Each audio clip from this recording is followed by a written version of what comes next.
what's up everybody? It's Levi Ellis here. Thanks again for watching and welcome to my new subscribers.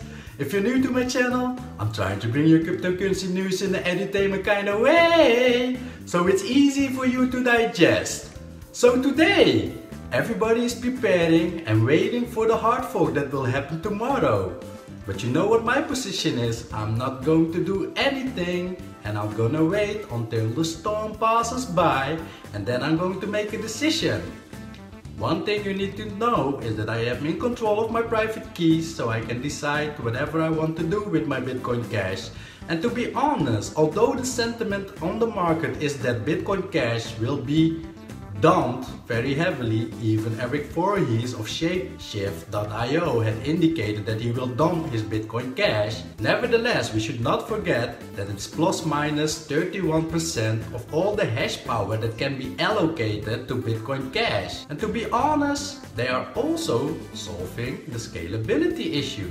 So they might have a good proposition, but only time will tell whether Bitcoin Cash will survive. So the main topic of today actually is the interview with SatoshiPay. So 2 weeks ago it was announced that SatoshiPay has phased out Bitcoin and they might go further with IOTA. So today you're going to see and hear all the ins and outs why SatoshiPay has chosen for IOTA or is going to choose for IOTA. So let's go! So, as indicated earlier in the introduction, I have an interview today with Maynard Ben. So he's the founder of SatoshiPay. And as mentioned 2 weeks ago in the cryptocurrency media, they have chosen for IOTA. So let's see what SatoshiPay is all about and why they have chosen for IOTA. Maynard. Hi there. Hello. Yeah. Good afternoon. Hi, Libby. Hi. Good to be on your podcast. And let's go. Let's get going. Thank you for being on my show. Wie geht's? Ja, sehr gut. Und dir? Good, good. But that's actually where my German ends. I'm not so very good at my German. So how's life in Berlin? It's good. It's very hot here these days. That doesn't change the amount of work that needs to be done. So we're busy in the office. It's busy and but it's also very pleasant weather. Good to hear that. So, can you do a little bit of a short introduction about yourself, Maynard? A little bit of your professional background and what your role is within SatoshiPay? Sure. So, I'm the founder and CEO of SatoshiPay, and we started SatoshiPay in 2014. And I discovered I discovered Bitcoin in 2011. And ever since then, I was fascinated by blockchain technology, and I was a speaker, and also I took part in hackathons, and I worked for a couple of other startups. And before that, I was, let's say, a freelance consultant in open source technologies, mostly web scripting things, or web developer using open source. And also, I was running my own NGO that was providing still providing non-profit web hosting services. So I was always a techie, and when I was 12 years old, I started coding and never basically stopped. Nice. And can you tell us more about SatoshiPay, how you came up with the idea, what you guys do? Mm-hmm. So it was clear that I wanted to work in that space. At the time, it was still called the Bitcoin space because there was only Bitcoin really out there that was significant. Mm-hmm. And then I looked at the different things that were profitable at the time or that raised a lot of interest, and payment was one of them. Also, payment could be created just with software. So for mining and exchanges, you need either big licenses or big hardware. But payment was largely free of licensing and regulation, or still is in the crypto space. So that's why I focused on that. And then quickly, I realized I could combine this with another, let's say, a pain that I saw. That's it's very difficult to pay small amounts for, let's say, content, or very small payments on the web are often very hard to do. You have to still log in, you have to wait, you pay some fees. Usually the merchant pays like 20 to 30 cents in fees, no matter how small the payment is. And if you want to sell something for 20, 30 cents, like an image or so, it was simply impossible to do in an open loop, like without having a closed loop payment system. Yeah. And I thought cryptocurrency is a good tool for changing that. Okay.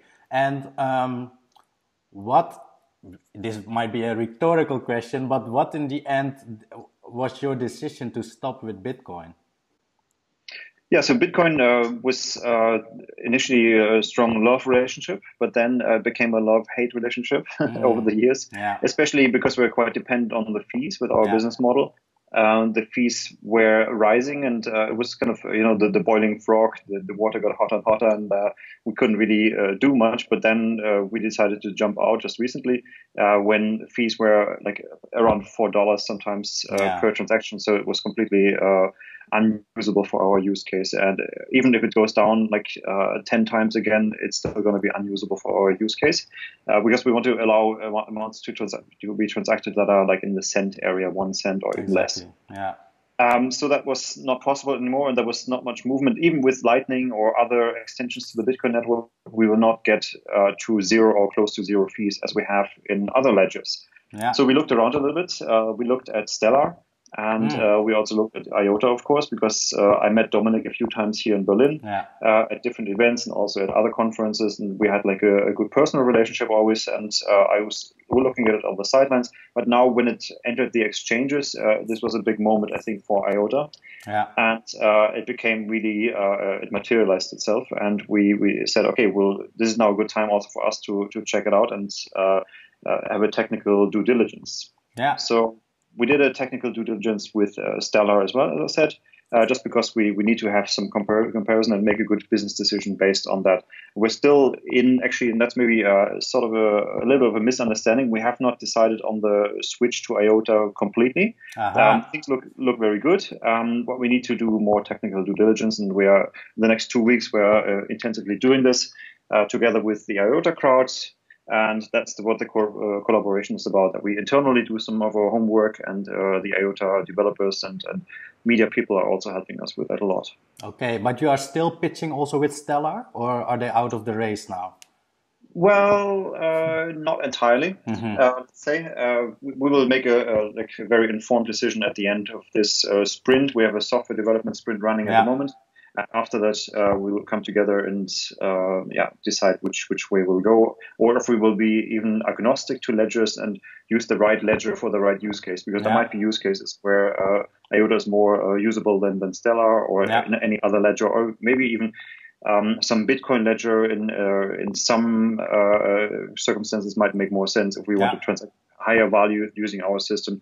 So we want to become more agnostic, so we don't have the same discussions again, like in 2 or 3 years time when there's other demands on ledger technology. Yeah. And what is the duration of a sprint? Because regularly a sprint costs the duration of a sprint is 2 weeks, or do you take longer periods for the sprint?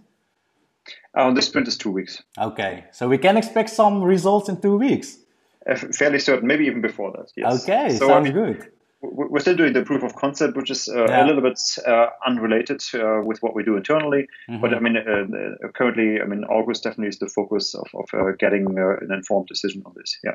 Great. And can you give a little bit more of information to my viewer on what the benefits are of IOTA compared to Bitcoin? Yeah, obviously there are zero monetary fees. That's a big thing. So within accounting or anything, you don't have like losing value from your assets all the time. So that's a problem anywhere really. And if it's unpredictable, like it is in let's say blockchain or block-based ledgers, this becomes a real problem. So having this at zero is perfect. Of course, there's accounting is very easy. And so that's the main thing, but also the scalability goals that IOTA has match nicely with what we want to do later on with like thousands of transactions per minute, or like millions even in a month. So that's where we need to scale this very high, and we need a ledger technology that can handle this. Okay, and to make it a little bit more tangible for my viewers, can you give some examples of sectors that you are focusing on with SatoshiPay?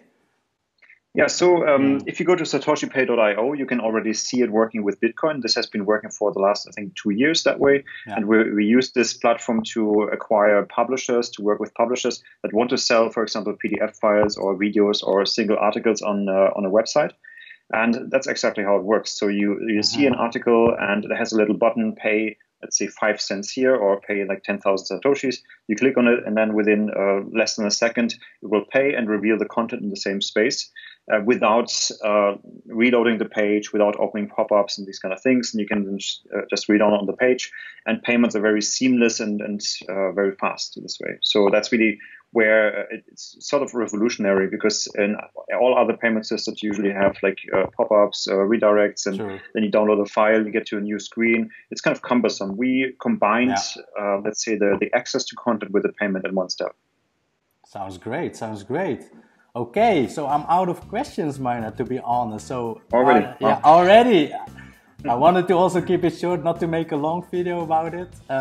Just a last question. How do you see the future, a speculation question, of cryptocurrencies, blockchain, ledger technologies?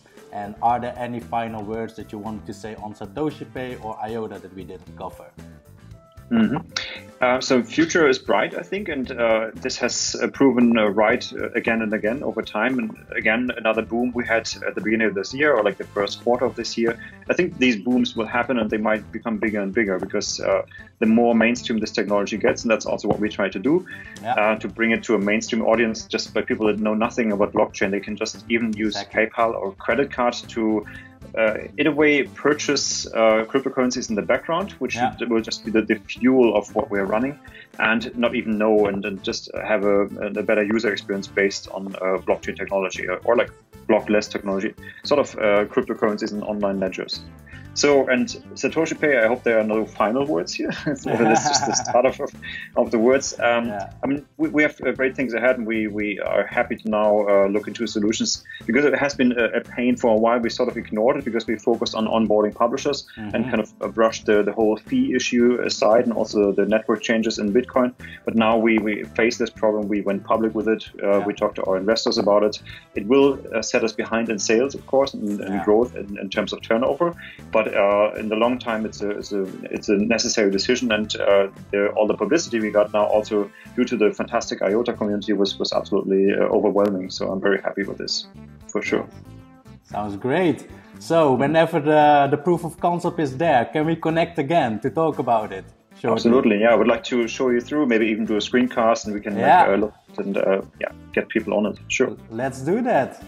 Thank you very much, Meinert, for your time, and thank you for making your time available. I know we had some technical difficulties, which nobody knows about actually, but we are there, and thank you very much. Good stuff. Okay, talk to you soon. Bye-bye. You too. Bye-bye. So, I hope the interview gave you more clarification of why SatoshiPay has chosen for IOTA. Personally, I was surprised that also Stellar is in the race. And I'm looking forward to the proof of concept that will be available mid of August. So whenever the proof of concept is finished, I will connect again with Meinert. So, that's it for today. Thanks again for watching. Peace out.